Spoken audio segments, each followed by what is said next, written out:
Guys, game number 2 of World Chess Championship match 2024 in Singapore between Yin and Gukesh after first sensational win in game number 1 with white pieces. Yin was playing with white pieces against Gukesh, who is a bit nervous on the start of the match, trying to get, the flow of the game, the flow of the match.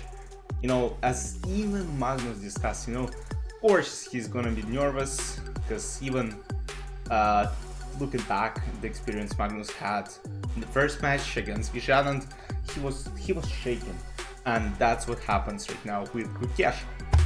And so there were a lot of things after the game 1. So whether Yin is going to push in game 2 with white pieces, because it's a great chance to use. Obviously, we don't expect moves like c5 in game number 2 from Gukesh. Because, alright, if it was like k13 or 14, closer to the match, yeah, there would be something risky on the board. And as I discussed yesterday, the problem with it is, let's say, in the first game, Yin played e6, French defense. Gukesh, e6, in game 2 after losing game number 1, would be very, very risky. So, of course, what he played is e5. By the way, as you're watching this video right now, they already probably finished round number 3, game number 3. So we have a rest day tomorrow.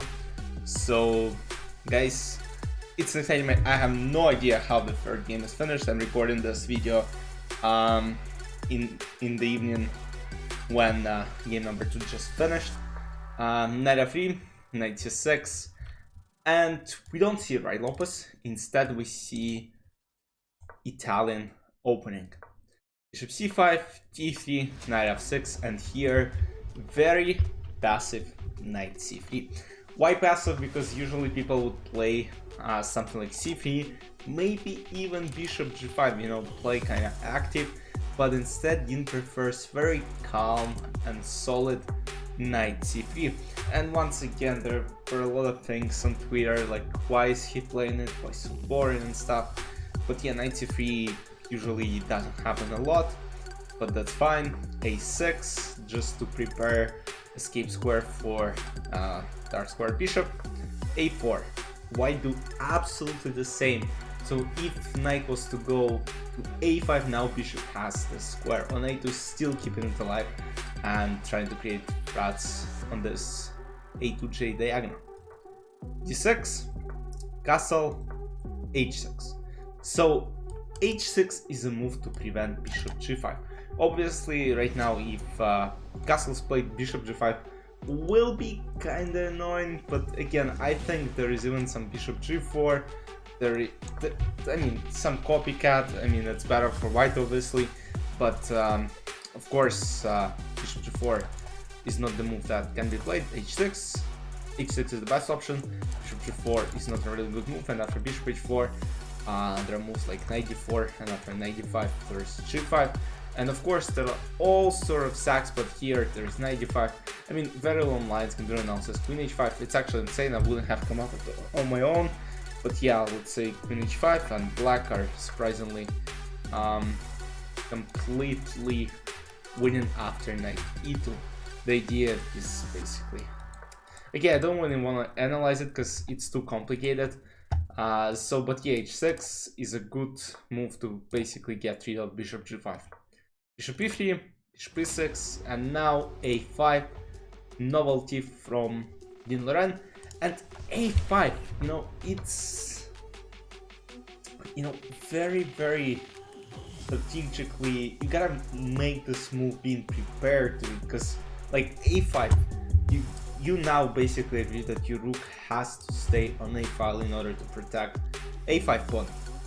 Of course, in a lot of lines, this pawn ends up on a5 with a c3 and b4, but it's not on the board yet.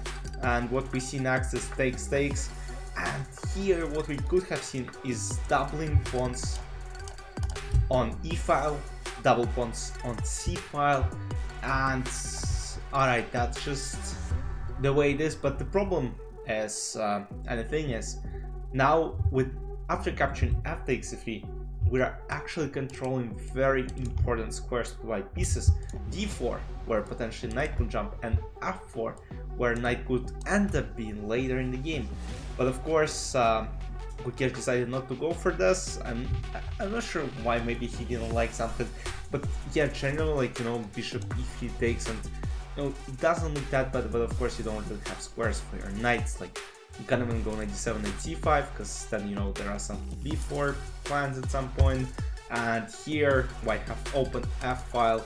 Knight can potentially go to f5. Let's say white castle, black castle short. There is knight h4, knight f5, queen f3, and a possibility for a huge attack. But of course, castle himself takes, and now we have absolutely symmetrical, kind of symmetrical structure. Double pawns for white and black on c file, good center, knight in position up to d5, d4, and it was already looking like, you know, going to a draw. Of course, white are slightly better, but no big advantage at all. b3 takes, rook d8, trying to trade rooks off the board, and now Dean plays rook d c1 to avoid trades on d file. Knight d4, knight d1, once again avoiding trades at all costs. Rook d6, king f1, g6, rook d1, rook d8. So the idea of king f1 is simple. The idea of king f1 is maybe at some point try to get this knight off the board. Play f3 first to protect this one, and then knight d2, maybe trade this central knight, because it's kinda annoying. There is weakness on c5 potentially, and it's kinda hard to protect. Rook will have to go to c6, g6, rook d1, rook d8, f3, g7, king f2, h5, knight e2, knight c6, and here players agreed to draw, threefold repetition, quick draw in the second game. As I said earlier in this video, they probably finished game number 3. I have no idea, because for me it starts in around 7 hours. But yeah, so far, I mean, Gukesh didn't really have a chance. Of course, it's only 2 games, and they still have 12 more to go in the first portion of the match. And of course, there might be a tie break. And yeah, that's gonna be a very exciting thing. I want Gukesh to show something in game number 3. Because I think, you know, yeah, I mean, Dean took the lead for the first time in his World Chess Championship matches. Because against Nepo, he was always, you know, trying to chase him, and it was insane there. But you know, I want a scenario where, let's say, Dean wins game number 3, and then it's 2-point lead. And I think there might be a comeback. Of course, I wanted the most exciting way for it, because it's gonna be interesting for spectators. Of course, we never know what happened to the game, to the players throughout the match. You know, they might be worried and all that stuff. Pressure's coming the more games you play. But we saw a lot of matches before that. Like, there was a match, Karyakin Carlsen in 2016 in New York. Like, Karyakin took a lead, and then, you know, there were draws, and then Magnus managed to, you know, strike back and, you know, then win on tiebreaks. So everything might happen. It's the World Chess Championship match. Game 3 awaits us. There will be a rest day after game 3, and then we'll continue with the next 3 games. And then again, rest day, 3 games, rest day, and last 2 games. Alright guys, hope you enjoyed. I'll see you in the recap of game number 3 tomorrow morning. Once again, let me know if I should record you know, the recaps the same day. See you soon. Bye bye.